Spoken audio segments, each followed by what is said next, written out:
Hello everyone. This video accompanies the learning module on political and ethical considerations.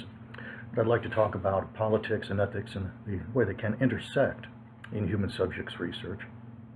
I'd like to particularly focus on the history of the 20th century of human subject violations and why it is so important that we have human subject protections. Origins of this go back to World War II, particularly two areas, Nazi Germany, Imperial Japan.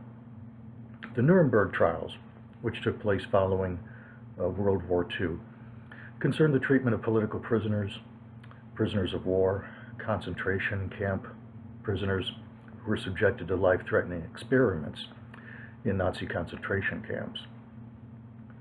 In almost all of these cases, they were not informed of the risks. In many cases, they were actually deliberately fatal. There was no informed consent, no voluntary participation, or voluntary withdrawal. In fact, in many cases, even when the experiments were not fatal, the prisoners were executed. Well, be honest, we'll say murdered after the experiments were concluded.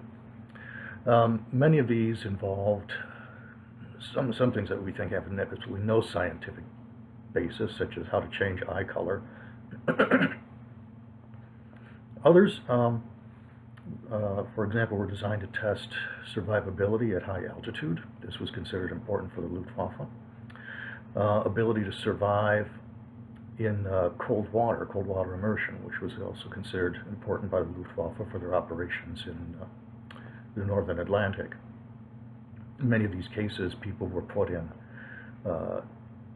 chambers where the air was slowly withdrawn, pressure dropped, in order to find out at what point a person could and could not be resuscitated. The same with the cold water experiments. Prisoners were put in a large tub of ice water, left there until they died, and then tried to revive them using different techniques of what might or might not work. Japan also conducted a number of experiments. These were carried out on prisoners of war, as well as Chinese civilians, and these were life-threatening experiments. Again, they were not informed of risks. Many were deliberately fatal.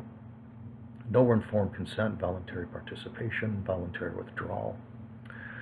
In the case of Japan, however, it's very different than Germany. Germany really confronted its World War II history. Japan, on the other hand, has largely denied a lot of the war crimes and atrocities that were committed.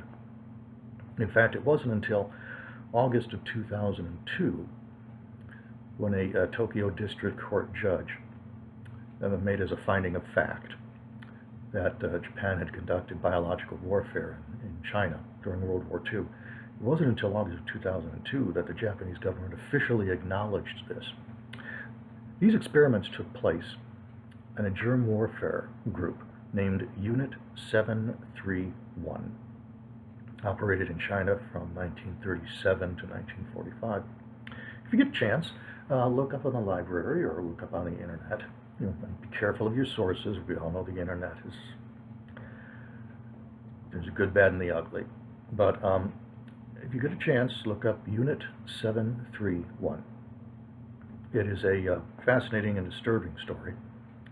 Among their experiments, they tried to spread bubonic plague and cholera among Chinese civilians, Koreans, and Russians. The experiments involved bubonic plague and cholera. These were conducted in eastern China between 1940 and 1942. A total of experiments were conducted on over 3,000 human subjects. The experiments were conducted on orders from the Imperial Japanese Army. Some of the experiments also involved things such as trying to treat battlefield wounds.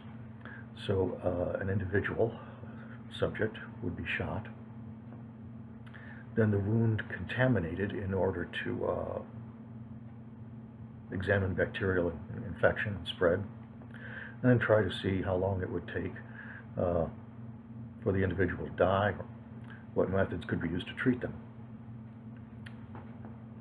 This is the really unpleasant part.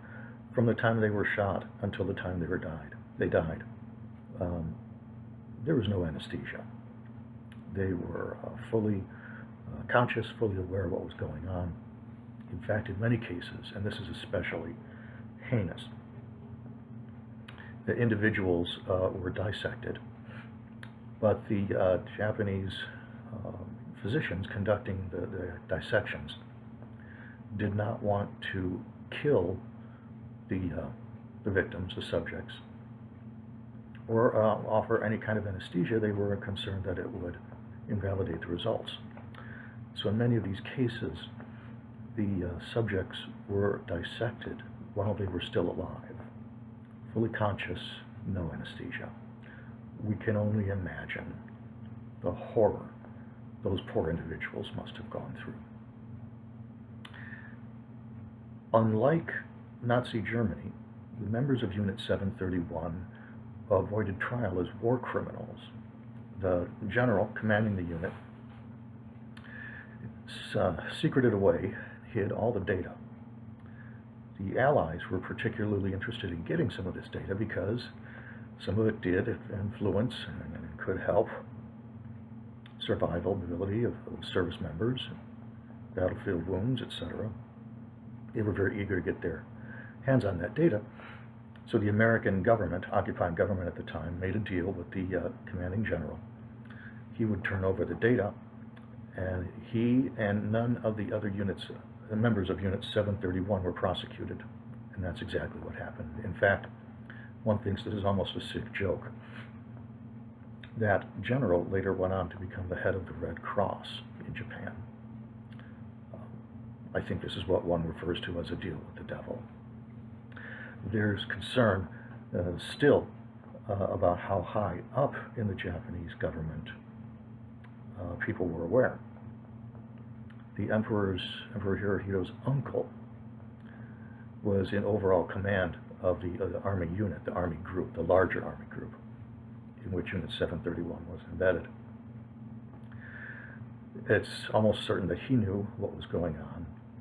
So many historians still debate whether Hirohito himself was aware of these experiments, which certainly does cast a very different light on his legacy. United States, at the same time, or shortly after, we'll say, conducted also a number of experiments in which there was problems with informed consent, voluntary participation, certainly voluntary withdrawal. One of these was done by Stanley Milgram, M-I-L-G-R-A-M. He was a psychologist at Yale University. He was interested, after World War II, on the conflict between obedience to authority and personal conscience. He wanted to know why it was that so many seemingly normal individuals would commit what we would consider to be absolutely heinous crimes, particularly those who operated the death camps. So Milgram conducted a study. He operated under the guise of having to do with memory. So the people who were recruited did not know the actual purpose of the study. Now, in some cases, we are allowed to not disclose the original purpose of the study. The threshold for that, ethically, is extremely high, and most of us will never be involved in any such experiment. But those do happen, and they still do happen, and sometimes there are good reasons for doing so. But in this case, he recruited people who thought they were teachers. Actually, they were the subjects of the experiment. They thought they were assisting in the experiment. They didn't realize they were actually the subjects of the experiment. They were called teachers. They were asked to administer an electric shock of increasing intensity to a learner who was on the other side of a room. The teacher and the learner were separated by a wall, two different rooms. The teacher would ask questions of the learner. If the learner got it wrong, they would flip a switch on a board administering an electric shock. The teacher wasn't aware that the learner in the study was actually an actor, merely indicating discomfort as the teacher increased the electric shocks. Standing beside the teacher in a tie and a white lab coat and clipboard, looking very official, was the person running the experiment. When the teacher would say that they were uncomfortable administering these shocks, that they were told that they had to continue. They were verbally encouraged to continue, told that if they did not go continue through the experiment, the results would be invalid. This is a problem, of course. Informed consent is one issue here. The other is voluntary withdrawal.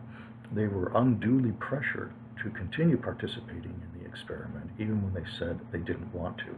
So voluntary withdrawal is very problematic in this study, and it's considered a landmark study, Milgram experiment.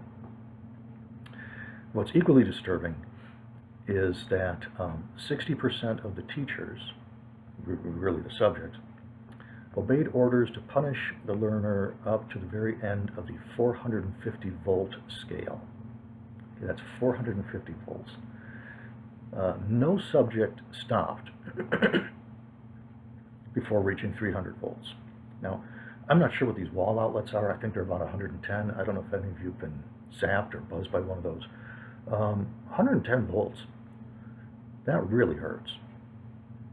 300 volts, I can only imagine how much that would, and 450 volts, I can't imagine the pain and discomfort. But they would hear a person on the other side of the room begging to be released. Actually, it was what we call a Confederate person in on the experiment, screaming to please stop, and eventually they would go silent. And still, the experimenters continued to verbally pressure the teacher, who was subject to the experiment, to continue. Very disturbing.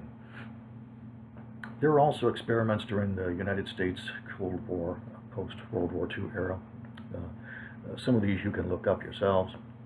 Tuskegee syphilis experiment, in which a group of men who were infected with syphilis told they were being treated. In fact, they were not being treated. This was a government-run experiment in order to see how far the disease could progress and what the effects would be. Whole books have been written about the Tuskegee syphilis experiments. Psychotropic drugs during the 1960s, 1950s, I think early 70s. Some enlisted servicemen in the Army were, without their knowing it, given various psychedelic drugs, including LSD, to try and see how it would affect them. No informed consent, no voluntary participation, no voluntary withdrawal. There were also radiation experiments that took place during this time. In fact, if you can look up atomic bomb radiation experiments, there's a whole wealth of scholarship that's been written about that. In several cases, I think this was in Nevada, New Mexico as well. They would detonate open-air atomic explosions, and then around the perimeter we would have thousands of Army units in trenches. After the blast had dissipated, they would get up out of the trenches and start walking toward ground zero, the blast area, testing radiation levels. I don't think anyone needs to be a physician to realize that's just a horrendously bad decision. What makes so much of this problematic, however, is the people who were responsible for these experiments. Nazi Germany, Imperial Japan, United States, post-World War II, Cold War period, were largely physicians and university professors. In other words, people very much like us.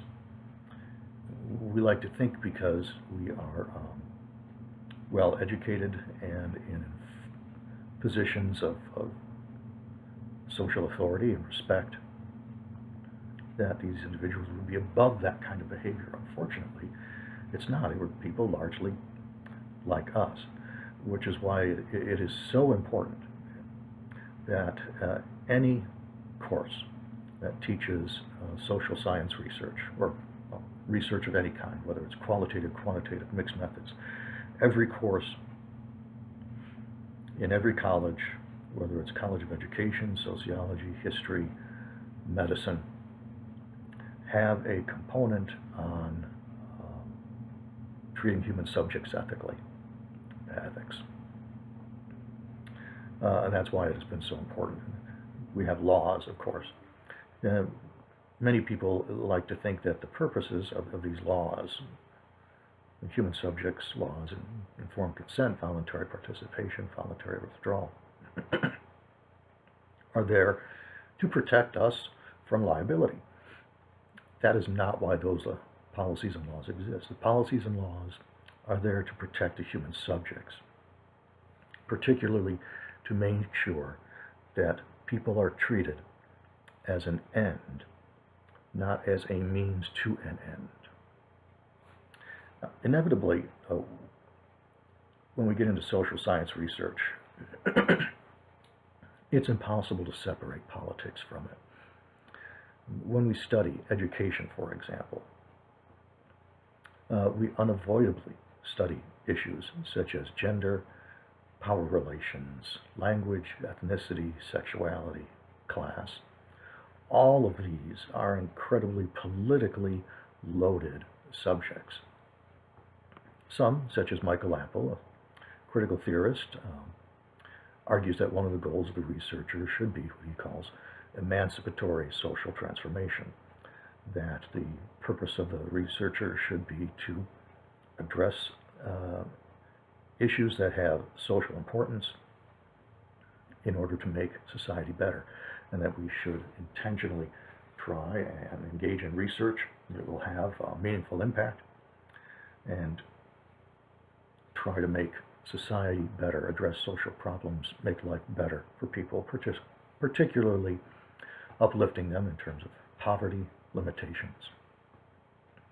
Others argue that the scholar has a responsibility to pursue more neutral collection, analysis, and reporting of data.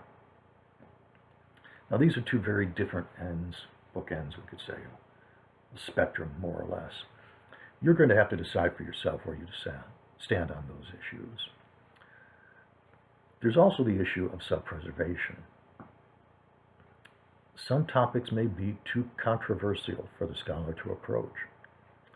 We have to be conscious of power relations within our own organization, in the community that we serve, the context of the community in which we work, and larger society. Some subjects may be intellectually worth investigating, but costly to a career or organization. Some may be fascinating and have tremendous implications for social science research, but simply would not be possible. When I started working here back in '99, I was very interested in doing a study similar to, I'm trying to recall the name of the book. I think it was Generation X, Generation at the Crossroads. No, it was Coming of Age in New Jersey. That's the name of the book. Coming of Age in New Jersey by Michael Moffitt.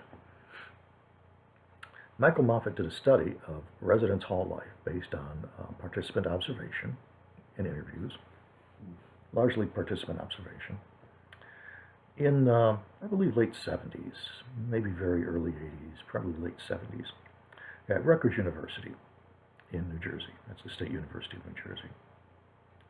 He lived among the residence hall students, and the book is fascinating. You may think because the observations were grounded, took place in the late 70s, maybe early 80s, might be dated, but there's really a lot in there that's still very relevant. One of my interests in academia has been religious institutions. I don't mean seminaries. I mean institutions, private institutions that have a religious identity. Every institution is different. Every institution, it's like a person. They have their own history, their character, their own voice, their own mannerisms, idiosyncrasies, etc. I was very interested, and I continue to be, at how an institution's religious identity is transferred to the students. And there are a lot of ways that can be done. It can be done in the classroom. It can be done through policies and procedures an institution may have, behavioral expectations, inclusive and exclusive behaviors that are encouraged, behaviors that are discouraged. I was really interested in how a religious institution would transmit its religious identity and values in residence hall life. So I thought it would be fascinating to replicate largely what Michael Moffitt had done, let's say, Lubbock Christian University, just down the street. Now, Lubbock Christian University has a very distinct, very clear Christian identity. There's no alcohol allowed in the residence halls. Drugs, certainly not. Premarital sex is, at the very least, discouraged. I'm not sure how strict they are with that, but I was interested in residence hall life and how these things, values, religious values, are transmitted in residence halls. So I knew a few faculty from there. Problem was, they said I would never even be able to discuss with the students, even talk about alcohol, drugs, sexual behavior, which are all very important dynamics of residence hall life. And it occurred to me, if I were going to do such a study and not be able to discuss or even examine those kinds of issues, the study just didn't seem to be worth it. I'd have to look at the interpersonal dynamics on such a superficial level that I wasn't sure findings would have any impact. So, some of these studies may, at first thought, be very fruitful, maybe have something of value to offer.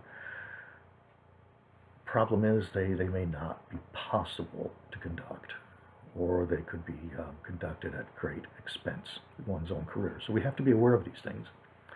And keep in mind that ethics and politics do not exist separately.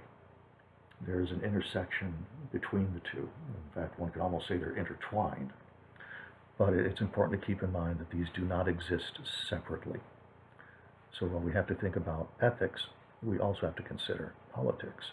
The one guideline I would encourage you using is if you are ever in a situation as a researcher where you are concerned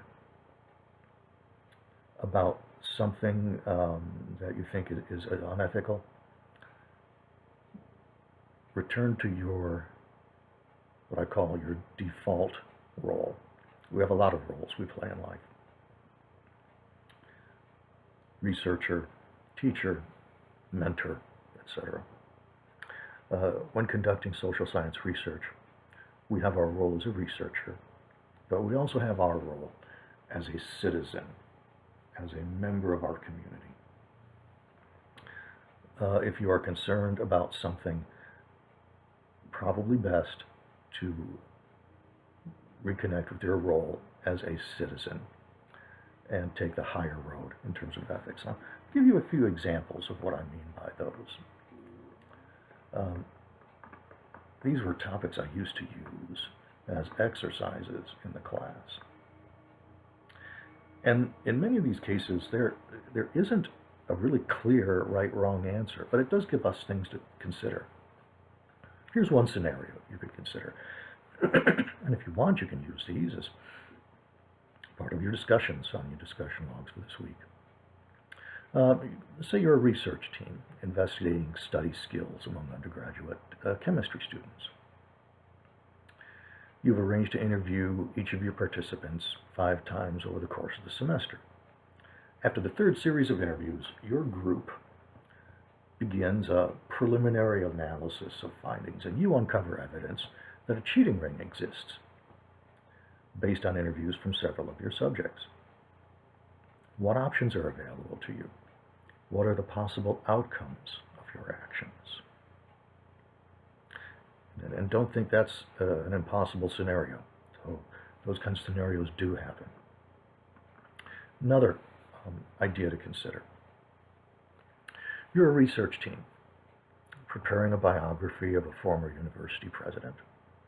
You're involved in examining a wealth of archival data as well as conducting interviews with family and colleagues. Now, all of this is possible because of the cooperation of the former president. However, during the course of your data collection, you discover that she had briefly been a member of the KKK during her youth. She was a member for only several months and has, since that time, has been a really positive and contributing advocate for civil rights. Again, what options are available to you? What are the possible outcomes of your different course of actions? This is another scenario, and this one really does happen, and researchers continue to struggle for this, particularly dealing with some of the data from experiments conducted in Nazi Germany, Imperial Japan. Your research team, we're working on a study of how people coexist under conditions of extreme stress. Your team's uncovered several volumes of primary data prepared by a German army researcher during World War II. The volumes consist of his observations of concentration camp inmates in a housing unit that he oversaw.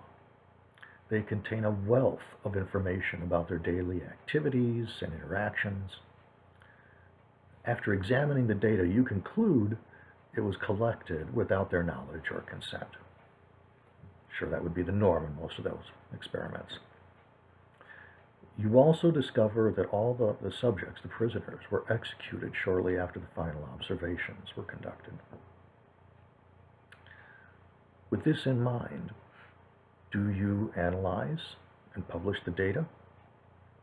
Even the findings could help, for example, survivability of American service members who are taken prisoner. What options are available to you, and what are the possible outcomes of your different courses of action? So, keep in mind, these are all real-world scenarios. All of them. At any rate, something for you to think about. If you want to use those as a basis for some of your comments, discussion this week, that's fine. At any rate, I'll be around. You know where to find me if you have any questions. Not the most pleasant conversation, but this is reality sometimes. At any rate, if you have any questions, you know where to find me. Have a good week, everyone.